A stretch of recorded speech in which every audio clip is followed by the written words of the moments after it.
रहा है आजकल? सीताराम, बागेश्वर धाम की जय, सनातन धर्म की जय।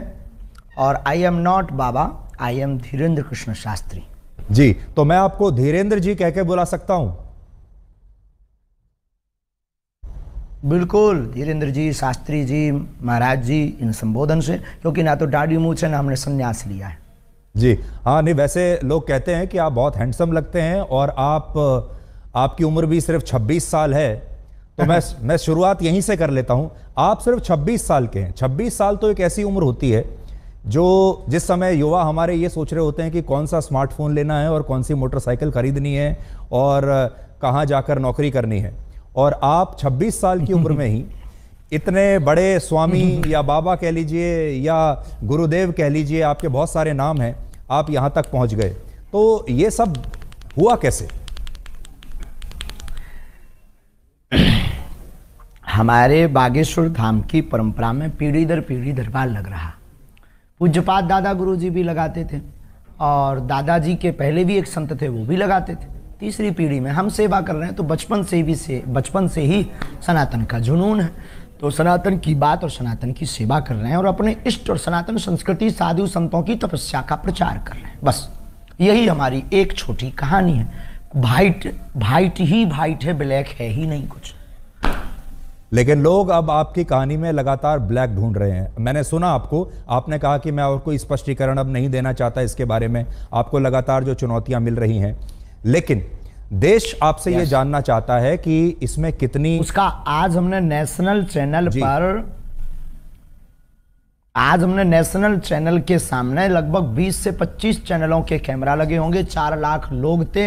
हमने चुनौती दी थी, चुनौती देने वालों को कहा था कि रायपुर हमारी जगह नहीं, छत्तीसगढ़ है, दरबार 20 और 21 को लगना है, किराया हमसे ले लो, जिन जिन को दिक्कत है आकर के देखो। हम कोई दावा नहीं करते, हम कोई ईश्वर नहीं है, अभी हम साधारण इंसान है। गद्दी पर बैठेंगे, जो गुरु प्रेरणा लगेगी हम वो बता देते हैं और बालाजी की कृपा और संतों की तपस्या के प्रभाव से वो बात सत्य निकलती है। और सत्य को कितनी भी कसौटी पर कसा जाए, कितने न्यूज चैनलों ने एक्सपोज नहीं किया, कितने लोगों ने नहीं किया, आज तक बाल टेढ़ा कर पाए, क्योंकि हनुमान जी की कृपा और हनुमान जी के नाम का प्रचार है जी। आप धीरेन्द्र जी, आप खुद को गुरुदेव कहते हैं, स्वामी जी भी कहते हैं, धर्मगुरु, संत। तो आपका परिचय क्या है? आप हैं कौन? ना तो हम कोई संत हैं, ना हम कोई स्वामी हैं, ना कोई हम मठाधीश हैं। बागेश्वर धाम के चरणों के सेवक हैं। और श्रीमान जी, हम आपको बता दें कि हम जिस प्रकार पिता अपने पुत्र के रोग पर भगवान से, ईश्वर से, डॉक्टरों से, लोगों से प्रार्थना करता, दुआ के लिए गुजारिश करता, निवेदन करता, वैसे ही हम गुरु होने के नाते, उस गद्दी की सेवादार होने के नाते, बागेश्वर पीठ के सेवादार होने के नाते और सनातन धर्म के सच्चे साधक होने के नाते और मंत्रों की चिकित्सा को जानने के नाते आने वाले लोगों के लिए उनकी श्रद्धा को देखकर ईश्वर से प्रार्थना करते हैं। हमने आपके वीडियोस लगातार देखे सोशल मीडिया पर, इंस्टाग्राम पर बहुत सारे वीडियोस आपके चलते रहते हैं, जिसमें आप अपने कागज लेकर बैठते हैं और लोगों की मन की बात को आप पढ़ लेते हैं। तो ये जो मन पढ़ने वाली मशीन है, ये कहाँ आपने लगा कर रखी है और कैसे पढ़ते हैं आप? और लोग इसी को चमत्कार मानते हैं। देखो भाई, ये भारत देश है, इसमें ऋषि मुनियों की परंपराएं विविध रही और भारत इसीलिए तो विश्व गुरु रहा। यहाँ खूब खोज की फाइयान यात्री जैसे विदेशी लोग आए, पर भारत को विश्व गुरु उन्होंने इसीलिए तो माना सबने, क्योंकि भारत में वैदिक परंपरा अति प्राचीन परंपरा है, ऋषियों की परंपरा है। और हमारे पास कोई मशीन नहीं है, ना हम कोई मन पढ़ने वाले माइंड रीडर हैं।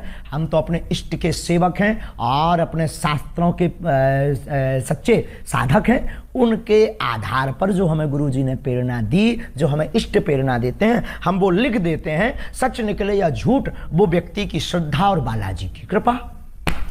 धीरेन्द्र जी, आप लोगों की आवाज हम तक और हमारी आवाज लोगों तक पहुंचाते हो, वैसे ही हम अपने इष्ट की जो चेतना तरंग है और लोगों की जो अर्जी है, वो अपने इष्ट तक, इष्ट की तरंग को लोगों तक पहुंचाते। न आप कुछ हो न हम कुछ। देखिए, जो आप बता रहे हैं ये तो भारत की संस्कृति में जो योगी और मुनि और जो सिद्ध पुरुष हुआ करते थे, उनके पास ये शक्ति होती थी, ये हम भी सुनते आए हैं। लेकिन आपकी उम्र है सिर्फ 26 साल। जितनी आपकी उम्र है उससे दुगना या तिगना तपस्या करने के बाद जो योगी हुआ करते थे, हमारे जो ऋषि मुनि होते थे, तब उनके पास ये शक्ति आती थी कि वो ये सब कर सकें।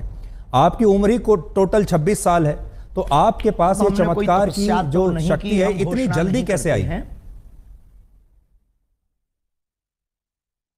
बहुत अच्छा प्रश्न है, बहुत बहुत धन्यवाद, अच्छा प्रश्न। ये आपसे किसी ने पूछा नहीं होगा। तपस्वी तो नहीं है, ये घोषणा तो नहीं करते, लेकिन आज भी दिन ना रात, हाँ बहुत। अरे आपकी योग्यता का क्या कहना, आई प्राउड ऑफ यू।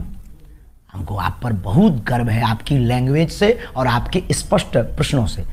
तो देखो, बाकी लोग तो वही घिसे पिटे क्वेश्चन करते हैं, आप ये जो बीच की नई चीजें ले आइए बहुत गदगद कर गई हमको। तपस्वी हम नहीं हैं, लेकिन दिन ना रात तपस्या में ही गुजर रहा। 9-10 साल की अवस्था से ही हमने बालाजी की सेवा की। जब बच्चे खेलना सीखते थे तब से हमने हनुमान चालीसा का पाठ, और गुरु ने जो विधान बताया वो मीडिया पर बताने का विषय नहीं है, वो अनुभव का विषय है। कभी आप आइएगा तो उसको हम आपको बताएंगे कि हमने क्या क्या अपने जीवन में मुश्किलों को सहा, कितना हनुमान चालीसा का पाठ किया, रातों भर हनुमान जी के चरणों में बैठकर रोए हैं, रातों भर हवन किया है। उसका ही ये परिणाम है जो आज सनातन संस्कृति का झंडा जगह जगह गाड़ा जा रहा है। और जो भोले भाले लोगों को धर्मांतरण कर रहे थे छोटी छोटी ट्रिक दिखाकर, ऐसे मिशनरियों के मुंह पर तमाचा। भारत के इतिहास में नेशनल चैनलों के सामने कोई पादरी नहीं आया, कोई अन्य धर्मों के लोग नहीं आए, पर बागेश्वर धाम ने चैलेंज देकर के ललकार के गद्दी पर ठोक कर झंडा गाड़ा है आज रायपुर के दरबार में। अच्छा, आप तो इतना लोगों के मन की बात जान लेते हैं, अंतर्यामी आप हैं। इस समय करोड़ों दर्शक आपको देख रहे होंगे, क्या आप इस समय कोई हमें चमत्कार दिखा सकते हैं? लाइव भी अंतर्यामी नहीं है, और हम कोई भी अंतर्यामी नहीं है, ऐसा कोई जो है अंतर्यामी होने का आज तक हमने दावा नहीं किया। अंतर्यामी सिर्फ परमात्मा है, हम तो उनके सेवक हैं, और हम कोई जादूगर नहीं है कि कोई भी बोले कि आप डमरू बजा दो तो हम चमत्कार दिखा दें।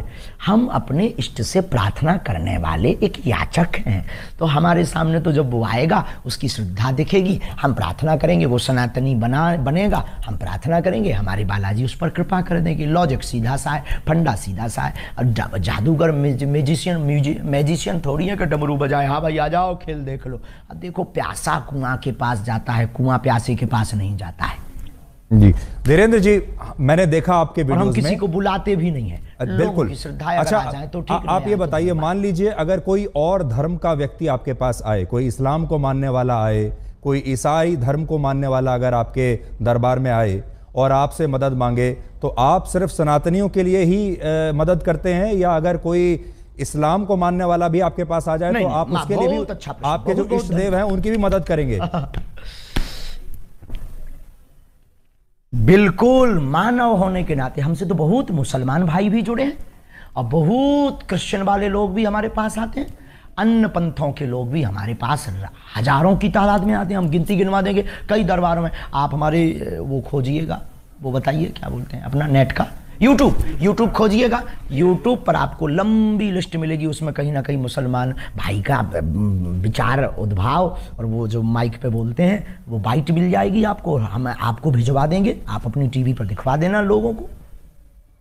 अच्छा, ये बताइए कि जब लोग आपके पास आते हैं, मैंने देखा तो ऐसा लगता है कि आप उनके अंदर बताते हैं कि इनके अंदर कोई प्रेत है, कोई भूत है, फिर वो छटपटाने लगते हैं, अजीब तरीके की आवाज़ें निकालने लगते हैं, कई बार वो बेहोश हो जाते हैं, एक अजीब सा दृश्य देखने को मिलता है। अभी मैं आपको वो तस्वीर भी अपने दर्शकों को भी मैं दिखा रहा हूँ निकाल कर, अगर हमारे पास वो तस्वीरें बहुत, देखिए अभी हम तस्वीर दिखा रहे हैं, लोग जो हैं वो देखिए झूम रहे हैं, कई लोग तड़प रहे हैं, अपने ही आपको एक मार रहे हैं, वाइब्रेशन हो रहा है जी। तो ये इस समय लोगों को क्या हो जाता है, ये क्या होता है?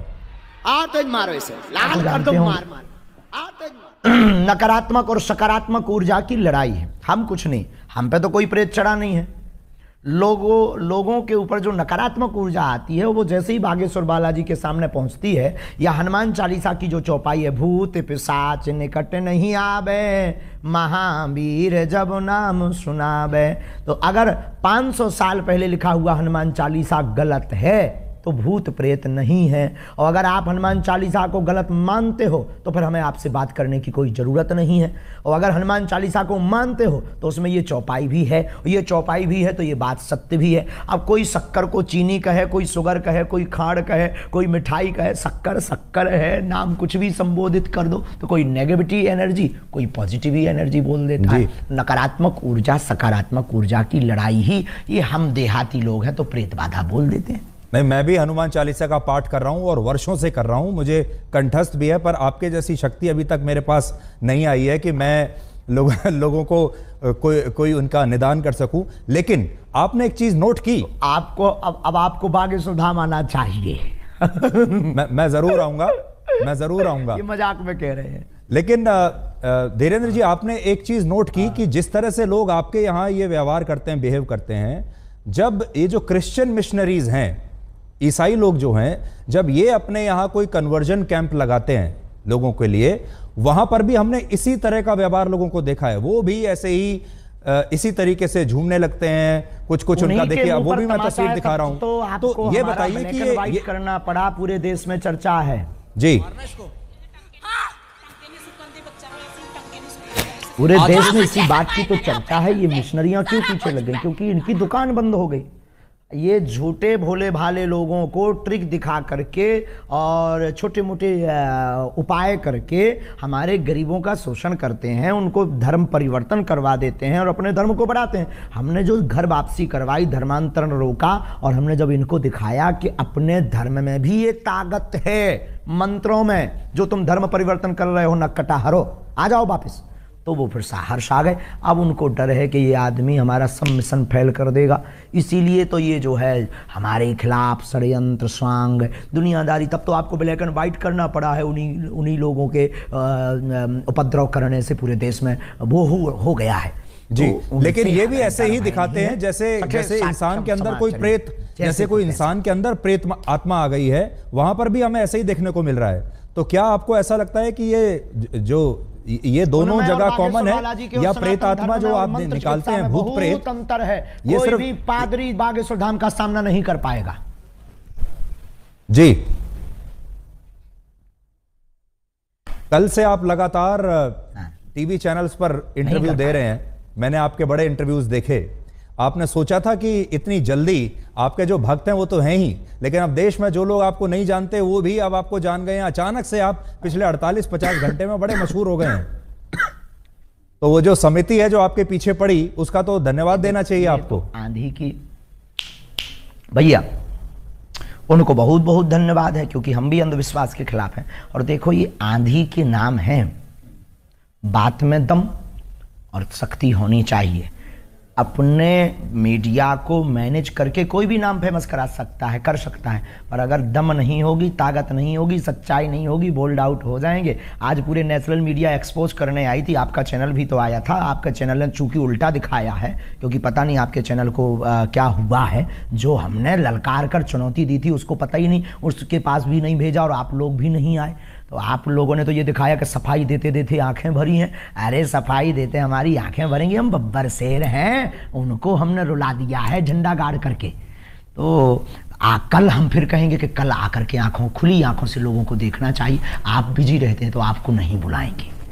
पर मैं देख रहा था आप बड़े क्रोधित थे, मैंने आपके जो वीडियो देखे कल के और आज के, बड़े क्रोधित थे आप, और बड़ा गुस्सा आपको आ रहा था, और आप कह रहे थे कि मैं अपने आपे में नहीं हूं। एक्सपोज जब नेशनल चैनल ने किया, क्या हमने झंडा नहीं गाड़ा? हाँ, हम अपनी शक्तियों के उसमें थे, लेकिन आज हमने झंडा गाड़ दिया सनातन का। जो कहते थे चमत्कार नहीं होते, भारत के इतिहास में क्या किसी पादरी के खिलाफ इतने न्यूज चैनल लग करके उन्होंने कभी हुआ एक्सपोज? आप हाँ या ना भर बोल दीजिए बस। तो अच्छा, उसी से संबंधित आपसे सवाल पूछता हूं। आप में और एक पादरी में और एक मौलाना में, जो मौलाना झाड़ फूंक कर रहा है, जो पादरी जो अभी